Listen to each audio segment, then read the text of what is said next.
Welcome, Morten Lund. Morten, you're a very famous guy in the European startup scene. Most of the people probably know you because you were a very early investor in Skype. Were you actually a co-founder of Skype? Some say you were a co-founder. No. I just lended the guys, Nicholas and Janus, some money for their apartments. Oh, okay. No magic tricks. Oh, that's a pretty good. Very involved in the business development and the branding and the initial product. Okay. So what was your personal story? Everybody knows about Skype, but what did you do before? Did you always want to become an entrepreneur? Yeah, I had a newspaper round when I was 16, and I stole the Danish business paper every morning. I stole one copy and read everything about these very new things that was about venture, and that was back in the semiconductors days, investing in hardware, and then I started a company very early selling student equipment, caps and stuff, and we were three best friends who started a consulting company, 94, 5, and sold it in 99 with 100 people and lots of fun. I mean, they're beautiful and the best story ever. Okay. Like a youth club, 100 people just had fun. Really? Was that and it was still possible to become successful, or is that maybe a secret ingredient to become successful? That fun part? What do you think? Is fun necessary? It seems like that group of people who had we had an apartment back in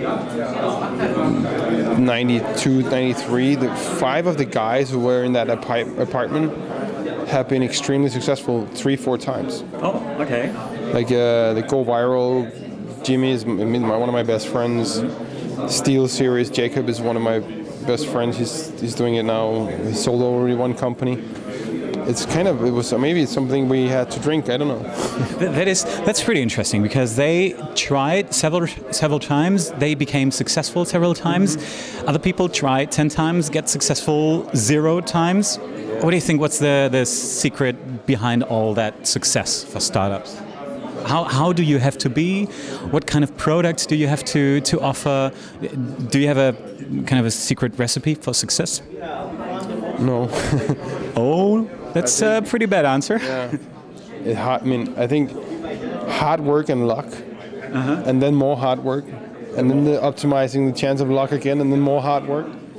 I think it's, and then of course you need to be very good, socially very strong. Okay. So you have people you can always trust the guys with the technology part, with the marketing part, with the finance part. It's a big, it's a big team. It's a lot of different skills in a very small team. And then trust. I think that's the big secret about Scandinavian entrepreneurs, is that if we do it in Scandinavia only, we have an extremely high trust factor. In most other countries, I see in Eastern Europe, there's a 90% overhead because people don't trust each other. And you can fight forever. Okay. Imagine just any agreement, any shareholder agreement, you have to fight forever because you always think that this guy wants to fuck you. All right, is that a Scandinavian attitude? No, yeah, we have no one wants to fuck each other in Scandinavia. We have the highest level of trust in the world. We don't really have bribe. All right. It works. I also think it works in Germany normally. Yeah. It's very high trust level. Your company, the claim of your company, Lund XY, is it's all about luck. And what do you want to tell us with that? Because that is that sounds like, well, it either happens or it doesn't. There's the underlying structure. There's the underlying must know that luck only appears if you work really hard. Yeah, okay. Yeah. So I think it's another way of saying it, because I take it for granted that everyone works 24 hours a day. Okay. And then it's about luck. Then it's about luck. But you have to work a lot. Yeah, but you only have 24 hours. Okay. The rest is luck. Okay. So what's next with you? What are your plans for the future? Are there big startups that you're involved in right now? Yeah, I'm actually CEOing Everbread, which is a travel search, really core technology. And then I'm chairman at TradeShift, where we are killing the invoice as we know it today, killing the paper invoice. Okay.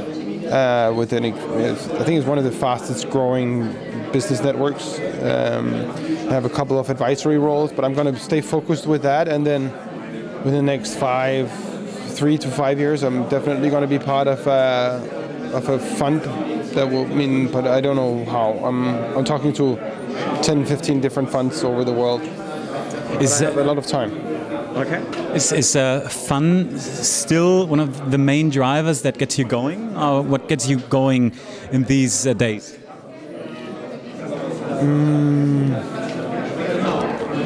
I think it's become a little bit more serious, but I think that I mean, 5 to 10 good laughs a day is the driver. All right, all right. Yeah. Well, that's all right. Yeah. And then, what do you think? Every startup wants to scale really fast, but it's a very rare thing to scale and get the exponential growth. What do you think is the recipe to that very fast growth? How does your product have to look like? Does it have to be viral, like Skype? Yeah, of course it has to be viral, but in reality, there's nothing wrong with the linear growth. You just don't get it. You don't become a billionaire overnight. But you always have to remember that instant success, this overnight success, always takes 5 years. Because when you see, oh, it's 100 million, it's worth 100 million, they sold it for 200 million. Those guys have been working 5 to 6 years minimum, but nobody thinks about that. And then, if you want to have those exponential growth in everything you do, you have to take an extreme risk. There's a direct correlation between growth and risk. Yeah. And I think people forget that the internet is now at a stage where you can have a really, really, really nice company. I mean, if you get to 500,000 revenue per year, 1 million. If you just grow 10% every year, you're gonna end up at something like 15 million in 10, 15 years. That's fine. That's a great business. All right. It's not the Skype growth rate, but well, then it's okay. But not everyone is going to have those. But I mean, you should be very proud and happy just to be your own boss and be in your own startup. I got a last question for you, and that is, what would you like to say to young founders? Is there a certain thing that you just want to get out there to all the young founders that want to build that big company and that fulfill their dream? I don't think there's any magic formula, but I think that always, be extremely realistic and do the perfect partnerships. That's both inside the owner structure and with the clients. I think that's the next thing. Everyone can build everything, but the people who really understand communication internally in the company towards the clients, and of course in the social graph, and don't spend all their time on the social graph because it's also a killer. It's a big time killer. Okay. That's not really an advice. It's just an old man talking. Well, good. It's communication, and that's the key to success, as I said. Thanks for our communication, and I wish you a lot of success for the future, and thank you for the interview. Thank you very much.